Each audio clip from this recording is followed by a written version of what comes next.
خوابوں کی اہمیت کیا ہے؟ ہم یہ کیسے سمجھ سکتے ہیں کہ اللہ تعالیٰ ہمیں خوابوں میں کیا رہنمائی فرما رہے ہیں؟ خوابوں کی جو تعبیر ہے وہ تو ہر ایک کو سمجھ نہیں آ سکتی، اس لیے اگر کوئی خواب دیکھو تو کسی شخص سے جس کی تعبیر آتی ہو خوابوں کی وہ پوچھ لیا کرو، ٹھیک ہے، اچھی خواب ہے یا بری خواب ہے۔ اگر خود سمجھ نہ آئے، نہ بتانی ہو، شرم آتی ہو کسی کو پوچھتے ہوئے، تو پھر یہی ہے کہ جو اچھی خواب ہو یا بری خواب ہو صدقہ دے دیا کرو، اللہ تعالیٰ اس کے نیک نتیجے نکالے۔ اور بعض خوابیں اللہ تعالیٰ کی طرف سے ہوتی ہیں، سچی بھی ہوتی ہیں، بعض شیطانی بھی ہوتی ہیں، بعض ویسی خیال میں آ جاتی ہیں خوابیں، دن میں جو کچھ ہوتا ہے وہ خوابوں میں آ گیا۔ عام طور پہ سائیکیٹرسٹ کہتے ہیں کہ جی ایک آدمی کو ہر رات میں 4-5 خوابیں آتی ہیں، بعض یاد رہتی ہیں، نہیں یاد رہتی ہیں، صبح اٹھ کے سمجھتے ہو کہ مجھے کوئی خواب نہیں آئی، لیکن خوابیں آئی ہوتی ہیں رات کو نیند میں، کہیں کہیں کی سیریں کر رہے ہوتے ہو،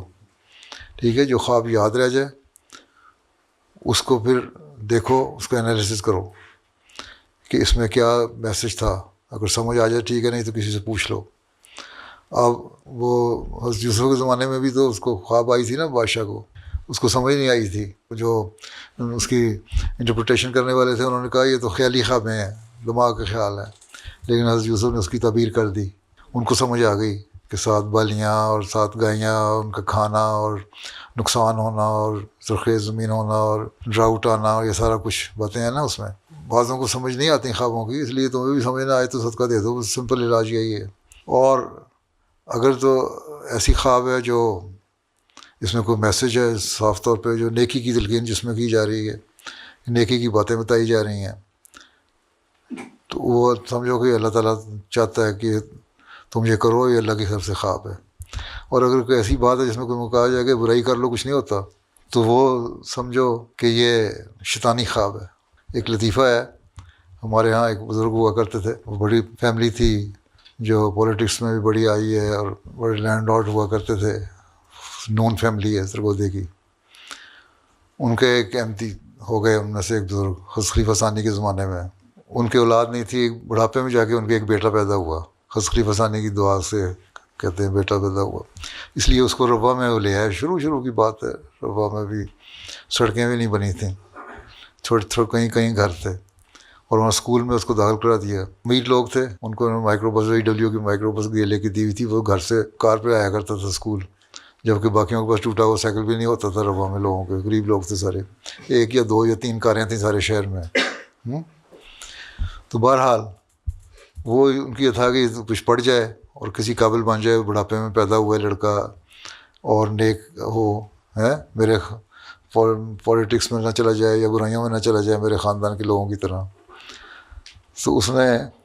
اس کے ہمیشہ کہتے نماز پڑھو، مسجد مبارک بھی لے آیا کرتے تھے، اور جب تک ان کی زندگی رہی، جلد فوت بھی ہو گئے تھے وہ جلدی، اور بیوی ان کی فوت ہو گئی تھیں، یہ اور بیٹا تھے دونوں، اور ایک ہی گھر بڑا تھا لیکن اس کے باوجود ایک کمرے میں سوتے تھے۔ ایک دن وہ بیٹا ان کو کہتا ہے، تنگ آیا وہ تو نمازیں پڑھ کے، ابا جی روز کہتے ہیں نمازیں پڑھو نمازیں پڑھو، کیا مشکل ہے، تم بھی کہتے ہیں نا بعض دفعہ کیا مشکل ہے نمازیں پڑھو، قائد صاحب کہہ دیتے ہیں نمازیں پڑھو، صدر صاحب ابا اماں کہتے ہیں نمازیں پڑھو، خیر وہ بھی اسی طرح تھا۔ تو اس کو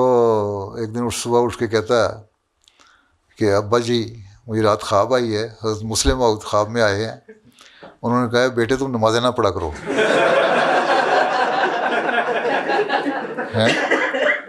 تو اس کے ابا بڑے ہوشیار تھے، تو انہوں نے کہا دیکھو ہم یہاں کمرے میں رہتے ہیں نا، میرا بیڈ جو ہے وہ دروازے کے قریب ہے، اور تمہارا بیڈ دوسری طرف ہے دروازے کے پرلی طرف دیوار کے ساتھ، تو مسلم موعود جو دروازے سے گزر کے میری چرپائی کو جمپ کر کے تمہارے پاس گئے کہنے کے لیے کہ نمازیں نہ پڑھا کرو، مجھے کیوں نہیں کہہ گیا؟ مجھے بھی کہہ سکتے تھے نمازیں نہ پڑھا کرو، میری چھٹی ہو جاتی، جھوٹی خوابیں نہ بناؤ ہیں۔ تو اس طرح بھی لوگ بس بنا لیتے ہیں، اس لیے آن نے فرمایا کہ جھوٹی خوابیں نہیں کرنی چاہیے، اور خاص طور پہ جب آن کے بارے میں کوئی منسوب کر کے جھوٹی خواب بناتا ہے تو وہ لعنت لیتا ہے اپنے اوپر۔ اس لیے حقیقت الوحی کتاب ہے مسیح موعود علیہ السلام کی، اس کے پہلے 50-60 صفحے پڑھو نا، اگر وہ میرا خیال ٹرانسلیشن ہو گیا انگلش میں،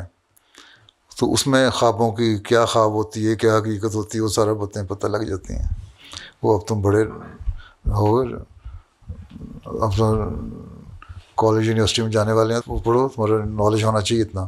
پہلے شروع کے 50-60 پیجز ہیں وہ پڑھ لو تو ٹھیک ہو جائے گا, تمہیں پتہ لگ جائے گا کہ کانسیپٹ کیا ہے, خواب ہوگا کیا سچی خواب ہے کیا جھوٹی خواب ہے.